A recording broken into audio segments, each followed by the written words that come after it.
Salut tout le monde, j'espère que vous allez bien. On se retrouve comme au début de chaque mois pour les nouveautés manga qui vont sortir. Là notamment ici c'est août et j'ai quand même assez de chance sur le timing parce qu'au moment où je poste la vidéo on est le 11, donc quasiment arrivé à la moitié du mois. Sauf que je suppose que puisqu'on est en plein milieu des vacances, les premiers mangas à sortir c'est à partir du 12. Donc techniquement on n'a pas de retard sur le timing. Je compte couper la vidéo en deux parties parce que je me dis au vu du nombre de parutions qui sortent chaque mois, ça sert à rien que je traite tout d'un coup. Je viens de le remarquer en passant rapidement dessus, mais ce mois-ci on a quand même pas mal de licences qui se terminent avec, tout d'abord commençons le 12 août, le 4ème des Brigades Immunitaires Black. Et ça j'étais quand même surpris parce que c'est le spin-off des Brigades Immunitaires classiques qui est toujours en cours en 5 volumes, sauf que celui-ci va déjà plus loin parce que c'est déjà 6 volumes en cours au Japon. Le 9ème de Hélène la charmeuse de bête qui va bientôt arriver à son terme. Franchement la série a été éditée quand même je trouve assez vite. Le 8ème de La fille du temple au chat qui est l'avant-dernier. Le 20ème de Fuka qui est le dernier tome. Le 10 de I Love You So I Kill You qui est là aussi vient de se terminer. Je m'attendais à ce que la série soit quand même un peu plus longue. De souvenir ici, la dernière fois que j'avais regardé la série était toujours en cours. Le 3ème de la réédition de Maison Ikoku.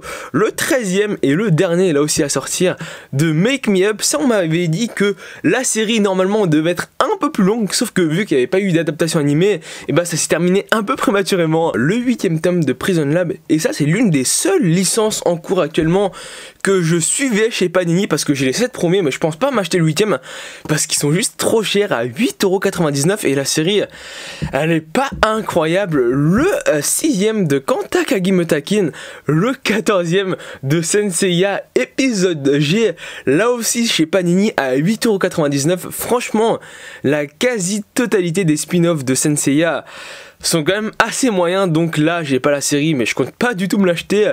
Le 8ème de Shine et le dernier titre à sortir le 12 août, c'est le 16ème de Trinity Seven qui, je vérifie, mais si je me trompe pas, c'est la seule série que je compte suivre chez Panini. Comment j'ai pu l'oublier?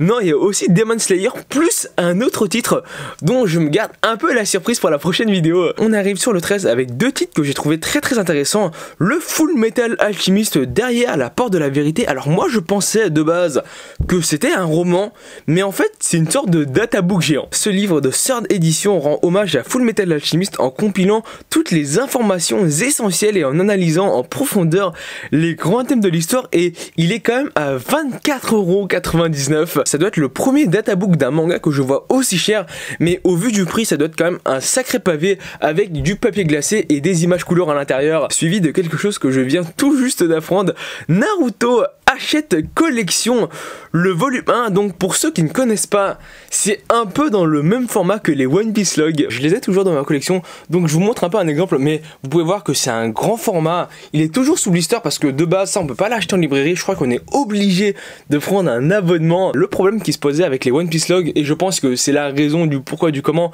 t'en as quand même pas mal qui s'en ont débarrassé, c'est que c'est 40 volumes et c'est terminé, sauf que One Piece c'est toujours en cours. Donc les One Piece Log ne terminent pas les One Piece classiques. Et le bon point ici c'est que Naruto, contrairement à One Piece, ça s'est terminé il y a pas très longtemps de ça, en 74 volumes, et là l'édition Hachette de Naruto va faire 37 tomes, donc c'est des tomes doubles, ce qui fait que 37 x 2 ça fait 74, ça reprend normalement toute l'histoire. Donc pour ceux qui veulent savoir, le premier coûte 3,99€, le deuxième 8,99€ et du troisième au 37ème c'est 12,99€. Et dans chaque volume normalement on a un goodies entre parenthèses qui est offert, comme par exemple dans le tome 1 on a une jaquette exclusif du manga format classique.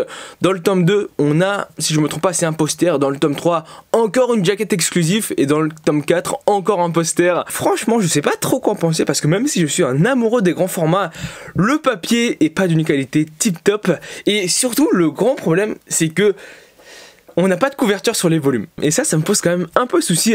Sinon, qu'est-ce qu'on a d'autre ce jour-là? Le 3ème de Girl Last Tour, le 19ème de Golden Kamuy, le 7ème des Liens du Sang, le 13ème du Requiem du Roi des Roses, le 5ème de Death Mouse Display, et le seul manga à sortir le 14 août, c'est aux éditions Château, le 2ème de Dragon Metropolis. Et le dernier jour de cette vidéo, et vous allez voir qu'il y a un bon paquet de titres, c'est le 19 août avec tout d'abord une nouvelle licence aux éditions Pika, Adam, l'ultime robot. Série terminée en 4 tomes, donc de base je pars pas très confiant, mais sur les couvertures ça m'a l'air quand même plutôt bien dessiné et je vais vous lire le résumé.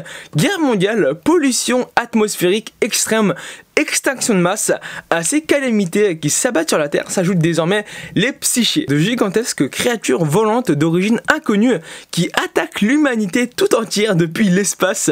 Face à elles, un seul espoir, Adam, robot humanoïde doté d'une homme. Je ne connaissais pas du tout le titre, j'attends de l'avoir en main pour voir ce que ça vaut. Ensuite, le 31e de l'attaque des titans, le 31e collector de l'attaque des titans et le 10e édition colossale de l'attaque des titans. J'ai trouvé ça quand même assez amusant qu'ils sortent tous en même temps.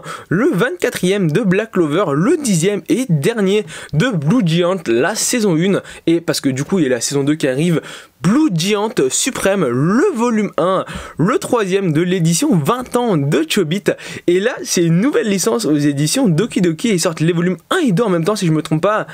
C'est Cube Art.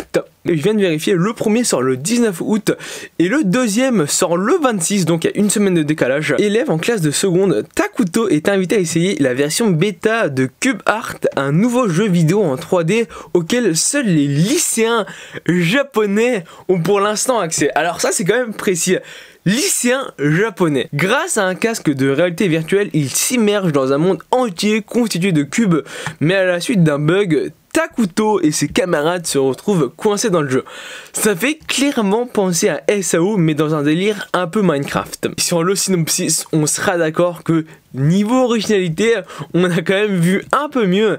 Sinon, on a le deuxième volume du Dragon et de la Nonne, le deuxième de Fairy Tail City Hero, le 6e de Fairy Tail La Grande Aventure de Happy, Fairy Tail Battle Royale, le 4e qui n'a aucun rapport avec Fairy Tail, le 12e de Gambling School, le 8e de Gambling School Twin, le spin-off, le 19 de Inmoro Sumo, le 4e de Mushoku Tensei Les Aventures de Roxy. Du coup, sur ce spin-off, on a rattrapé la parution au Japon. Le 5e de Nun, le 4e de la réédition, édition originale de Parasite. Là, une nouvelle licence aux éditions Soleil Manga, puissant dragon vegan. Ici aussi, j'ai lu le synopsis. Je suis pas trop convaincu. Il est le dieu dragon, les hommes le craignent et le respectent, et pourtant il est le plus couard des sauriens. Terré dans sa caverne à brouter de l'herbe, il va être sorti de sa torpeur par Reiko, pourtant élevé pour servir de sacrifice au dragon pour vaincre le roi démon.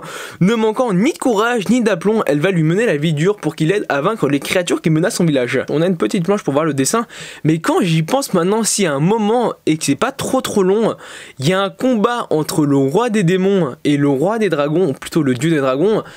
Ça pourrait être pas mal, mais sinon j'ai plus l'impression que ça va être un truc dans le style un peu gag. Ensuite, le 28e de Rinne, le 39e de Seven Deadly Sins, qui est bientôt la fin, celui-là c'est l'avant-avant-dernier, le 3e de Shibuya Hell, le 15e de The Promised Neverland, et là c'est noté sur Manga News que le 20e est le dernier volume de la série, le 4e de The Quintessential Quintuplé, le 15e de The Rising of the Shield Hero, le 12e de We Never Learn, et du coup le dernier manga de la vidéo et le dernier manga à sortir le 19 août, c'est le 15e de Yuna de la pension Yuragi. Petite vidéo assez courte pour vous tenir informé de ce qu'elle allait sortir. En tout cas, j'espère qu'elle t'a plu. Si c'est le cas, n'hésite pas à t'abonner, c'est le plus important. À laisser un pouce bleu, à laisser un commentaire, c'est ce que je te dire.